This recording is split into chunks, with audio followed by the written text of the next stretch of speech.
Matthieu, chapitre 5.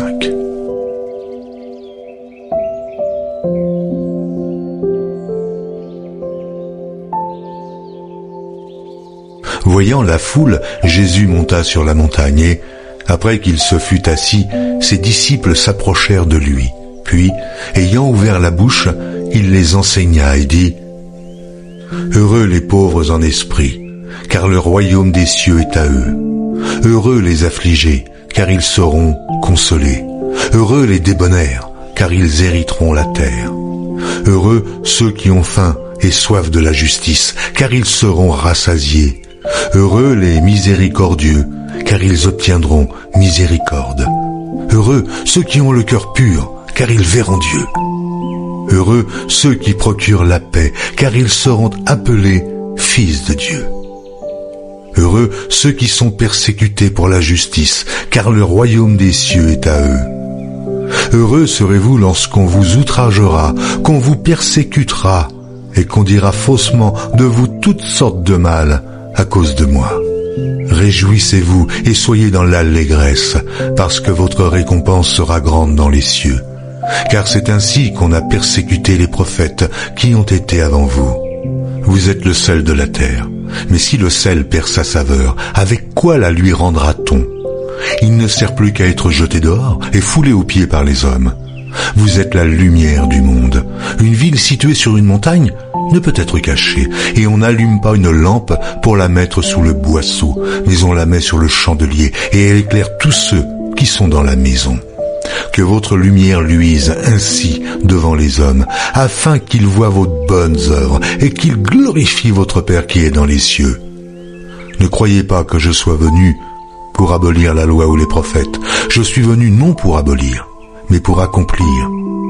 Car je vous le dis en vérité, tant que le ciel et la terre ne passeront point, il ne disparaîtra pas de la loi un seul iota ou un seul trait de lettre jusqu'à ce que tout soit arrivé. Celui donc qui supprimera l'un de ces plus petits commandements et qui enseignera aux hommes à faire de même sera appelé le plus petit dans le royaume des cieux.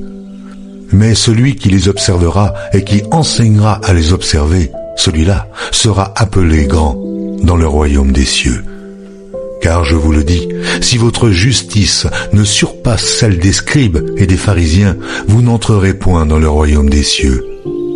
Vous avez entendu qu'il a été dit aux anciens, « Tu ne tueras point ». Celui qui tuera mérite d'être puni par les juges. Mais moi, je vous dis que quiconque se met en colère contre son frère mérite d'être puni par les juges. Que celui qui dira à son frère « Raka » mérite d'être puni par le Sanhédrin, et que celui qui lui dira « Insensé » mérite d'être puni par le feu de la Guéhenne. Si donc tu présentes ton offrande à l'autel, et que là, tu te souviennes que ton frère a quelque chose contre toi, laisse là ton offrande devant l'autel, et va d'abord te réconcilier avec ton frère, puis viens présenter ton offrande.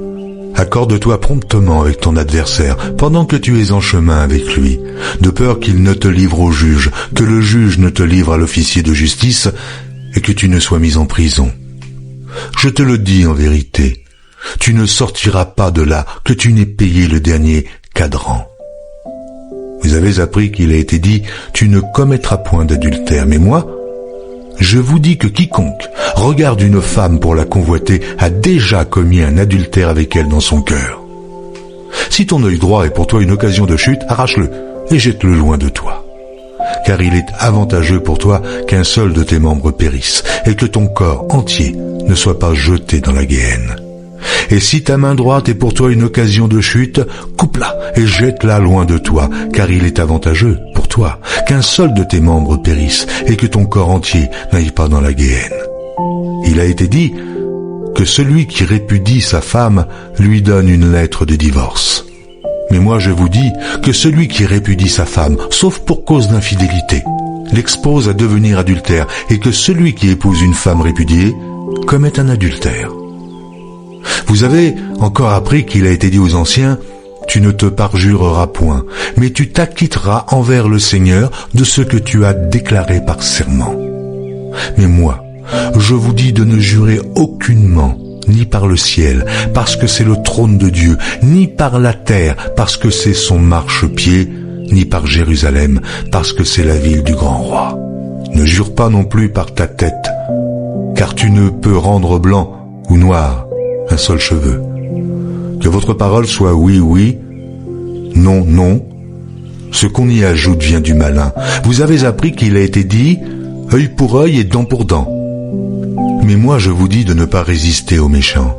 Si quelqu'un te frappe sur la joue droite, présente-lui aussi l'autre. Si quelqu'un veut plaider contre toi et prendre ta tunique, laisse-lui encore ton manteau.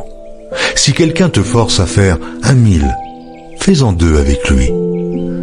Donne à celui qui te demande, et ne te détourne pas de celui qui veut emprunter de toi. Vous avez appris qu'il a été dit, tu aimeras ton prochain, et tu haïras ton ennemi. Mais moi, je vous dis, aimez vos ennemis, bénissez ceux qui vous maudissent, faites du bien à ceux qui vous haïssent, et priez pour ceux qui vous maltraitent et qui vous persécutent, afin que vous soyez fils de votre Père qui est dans les cieux, car il fait lever son soleil sur les méchants et sur les bons, et il fait pleuvoir sur les justes et sur les injustes. Si vous aimez ceux qui vous aiment, quelle récompense méritez-vous? Les publicains aussi, n'agissent-ils pas de même? Et si vous saluez seulement vos frères, que faites-vous d'extraordinaire? Les païens aussi, n'agissent-ils pas de même? Soyez donc parfaits, comme votre Père céleste est parfait.